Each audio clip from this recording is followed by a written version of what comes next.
তো hello guys, আবার অনেকদিন পর একটা নতুন ভিডিও নিয়ে চলে এলাম। তো যে বিষয়টা আজকে বলতে চলেছি, তো এটা বেশিরভাগ ছেলেদের বন্ধুদের সার্কেলে দেখা যায়। তো আমাদের ছেলে বন্ধুদের মধ্যে এমন কিছু ছেলে থাকবে যাদের সাথে একটুখানি ইয়ার্কি বা হেসে কথা বললেই এটা কথায় কথায় বলবে আমারটা মুখে নেই।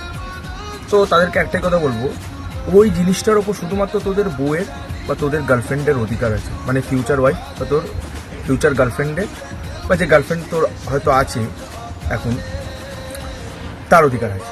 ওটা তো কোনো ছেলেদের অধিকার নেই। আর যদি তোর এতই ছেলেদেরকে দিয়ে মানে মুখে নেওয়ানোর ইচ্ছা, তাহলে এক কাজ কর, তোর গার্লফ্রেন্ডকে বা তোর ফিউচার যে ওয়াইফ হবে তাদেরকে আমাদেরকে দিয়ে দে, আর আমরা তোদের ঘরে ছেলে পাঠিয়ে দিচ্ছি। তোরা ছেলেদেরকে দিয়েই কাজটা সেরে নেবে, আর আমরা তোদের বউকে বা তোদের গার্লফ্রেন্ডকে নিয়ে কাজটা সেরে নেবো। ওকে?